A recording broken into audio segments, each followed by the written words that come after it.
Yes. Welcome to my channel, guys. And if you haven't already, I would like you guys to like, comment, share, and hey, subscribe to my channel. And make sure you hit that notification bell so you know when I uploaded some videos for you guys. I couldn't wait to get on here in this treehouse. But y'all, let me tell y'all, I had so many problems trying to get this thing working here. This tripod, it don't want to stay up. So look, I done been fighting with the thing. I done taped it, and then I'm saying to myself, I wish my daddy was still alive, because I'll bring this over here and be like, look, I need you to fix this. And he'll fix it for me, but he would tell me, I don't know what you bought this cheap ass shit for anyway. My daddy was the one that taught me quality over quantity. That's where I learned it from. My daddy. And he ain't never been wrong yet. All the little things he told me, I wasn't paying him no attention when he was saying it. Sometimes I thought the man was crazy. I was like, what is wrong with him? But some of those things that he taught me, they really, really helped me. Now, so when your parents talking to you, and they telling you little tidbits here and there, it's gonna be for your benefit at some point. It might not be today, it might not be tomorrow, but at some point, it's gonna be for your greatest good. So y'all just keep those little tidbits in the back of your mind. But anyway, I got on here because I was thinking about this story time I want to tell y'all about. Y'all know my story times always have a point. So here we go. I had moved to Houston. And the people I moved with, some drama kicked off over there. Long story short, I had ended up meeting some more people through this dude that I was talking to. Now he claimed that was his cousins, but come to find out, child, them people wasn't kidding him. But anyway, long story short, so the two people fell out. I just moved out here. This was back in 96-ish, maybe 7. So anyway, I moved in with chicks, right? I had just got my little job and everything. And I was like, look, I am not going back to Louisiana. I'm finna make this work. So old boy, he like, you can move in with my kinfolk, you know. They had already hooked me up on this job or whatever. He was, that's how I met the girls. He was telling me I was looking for a job. And he was like, oh, my kinfolk just got a job. This place hiring, whoop-de-whoop. I'm going to put you on with them. So this is how I met the girls from jump. So anyway, long story short, moves in with the chick, right? Everything going okay. Because when I moved in, I realized that these chicks into a whole lot of stuff that I wasn't into and I wasn't feeling. But I ain't had nowhere else to go. I was new in town, so I'm like, okay, I'm going to have to make this work. Mind you, in Louisiana, I still had an apartment fully furnished that I let my homeboy stay in, because before I got ready to leave, him and his people got into it. And I'm like, look, I'm about to go, but you can stay here. All I need you to do, all the bills is caught up. They was all paid for that month. I was like, look, you just keep up with the bills, right? Till I come back and get my stuff. You had an apartment, but I'm going to let you have my stuff till I get my own crib. So, mind you, I had gotten a car accident before all this happened. So I had went to the lawyer and everything, waiting on my little lump sum to come in. So I'm like, but I'm not thinking it's going to take no long time. I'm like, okay, as soon as my money come, I'm going to get my crib, baby. When I tell you, if that didn't take a year and something. So, I'm like getting it how I live pretty much. But I was working, you know what I'm saying? I was working, but I ain't know nobody. My homegirls at them fell out, and one went one way and the other one didn't know where she was going. So I was just stuck out, really. So anyway, long story short, move in with chick. Baby, I got my crib. I'm doing shit for this girl. First of all, I didn't have my kids out here. I only had one child at the time, and he was in Louisiana. So, okay, I'm not going out because I'm staying with her child. Because, mind you, when I tell y'all it was some crazy stuff going on, I never seen somebody that did not need no child. In my life, it was her. She was the only child herself, and spoiled to the point where she did not give a care about them children. And from what I hear, the girl is grown now, and she had another one. And it never got no better than that. It got worse, worse, worse. But anyway, long story short. So I'm staying home because I'm like, I don't want this little girl, with the neighbor's little boy. She already had them been in the closet with him, and all the parents, the grown folks, thought it was funny, except for me. I'm pulling her in the bathroom and saying, don't let me catch you in there with them boys again. I know they laughing, but ain't nothing funny about this. This little girl about 5, 6 years old, if that. I think she was like more or less 4 or 4-ish, 5-ish. So anyway, I took to the little girl, and I really did not want to not be around because I felt like I needed to protect her. Long story short. So anyway, I move out, get my own crib. Me and old girl, she's still cool with me, right? But I already done felt what kind of person she was because she's setting dudes up to get robbed, all kinds of stuff. So I'm seeing this hood. So by now, me being myself, she done developed some type of way about me because people do this to me all the time. When they find out I'm really the way that I am, they start feeling the type of ways. Like, so one day she told me, so I said something, and she was like, oh, not Miss Goody Goody. And I looked at her, I was like, look, baby, it's not what you do, it's how you do it. So I had to let her know, like, I never said I was goody goody. I'm just not into the stuff that they into. So don't be mad at me because I don't get grimy like that. Like, who does that?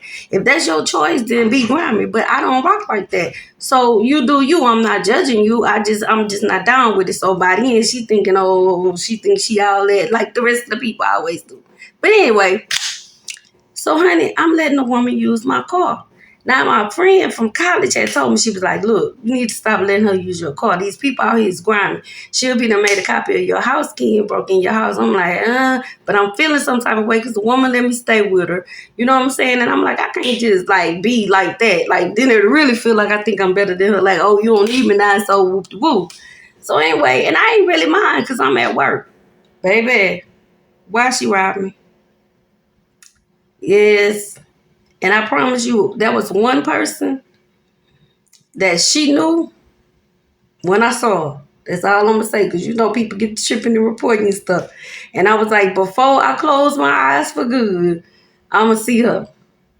And I was like strong on there for a long time. I really was for years. You hear me? Even my kids knew this. My child is grown and finally seen the woman. She said, Mama, I said, why you didn't call me? Why you didn't call me? Because I was on my way. Because I felt played by the woman.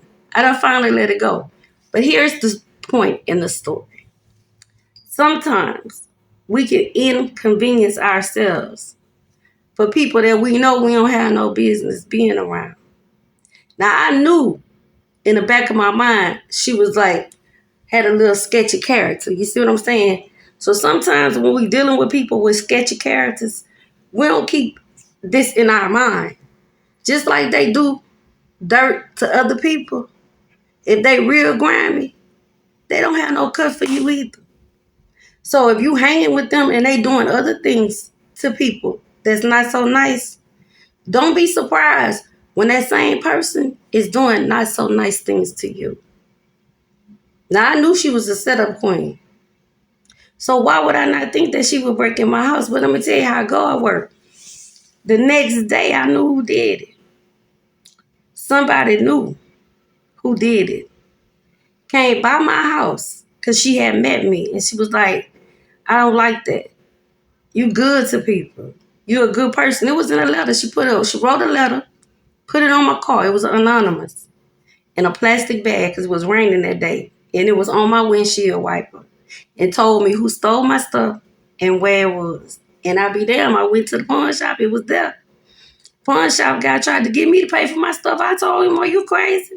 What I look like giving you money? He was like, well, when the police come, they going to take it until you go to court. And so you still not going to get your TV, your VCR, and my stereo. That's what she broke in my house. She made a copy of my keys. And broke in my house while I was at work. And the thing about it is she called me. She called me to make sure I was at work. Act like she wanted to use my car. She just wanted to verify I was at work before they went in my crib. So I ended up getting my stuff back. She was calling, harassing me on my job. And I told her one day, I said, look, let me tell you something. You know where I stay? Because that's where you broke into. I get off at 5, meet me there. I hadn't had enough. I say, meet me by my house. I couldn't wait till 5 o'clock, baby. I was flying to that house. She ain't show up. So every time I've had encounters with her, She leaving because she know I meant what I said. And one time my baby daddy stopped me. He was like, "Trees, no, he holding me back." Every time I ran into her, I told her what it was or what it was gonna be because I kept your child. I gave her money. On top of the money I was giving her, to stay with her. I'm doing stuff for this chick. Like I'm thinking we cool, but I'm like she ain't my type because her character, but she cool with me. So my lesson in that was overgiving, not knowing when to say no, feeling like because somebody helped me in a situation, then I'm indebted to them for life where I got to sacrifice everything that I believe in to help them. Because a snake could turn around and bite you. And you got to remember that. Don't overgive. Know when it's time for you to start saying no. I don't care what they did for you. Because honestly, if somebody did something for you to hold it over your head forever, you don't want nothing from them kind of people no way. So my lesson in that was, first of all, that wasn't my crowd. And I knew that. So I should have made arrangements sooner to get away from them damn people. And when I did get away from them, I should have left that where it was. You understand that? But now I'm trying to be like, well, I don't want her to think this way, or I don't want her to think this about me, because she already had to made the comment that I thought I was goody or whatever, however she had to say that. So I already knew how the woman felt about me. I could see it in her face sometimes when we talking. It's like she had this like disdain for the way that I am. I guess my character was just opposite of what hers was, and she wasn't feeling that. But I wasn't judging her, so I feel some type of way when people judge me. If I don't judge you and all the stuff that you do, and I done did some stuff in my life, so I don't judge people for nothing. I don't know where they get it from, but they always feel like I'm judging them. Hey, I'm not judging nobody. But what it is when I know what I done did, I'm not a liar. I can own up to me. I can take accountability. When I learned that lesson, I could be like, you know what, that was my fault. That's the difference between me and everybody else. Not that I'm perfect. It's just I can own my shit. I can own me. Anything I do, I can own it. I can't change it. I can own it though. That's all that is. And that way when you own you, people can't hold stuff over your head because you don't give a damn about it no way. Yeah, and what? I did it, and what? That's the end of the conversation. My daddy taught me that too. So I thought I'd get in this tree house and run it with y'all for a while. I love y'all for real. I ain't gonna hold you long like the pastor say. And I never lie to you either. You want the truth? Come on over here. Get in this tree house with the play pals. We gonna get it on over here. Thank y'all for tuning in. Till next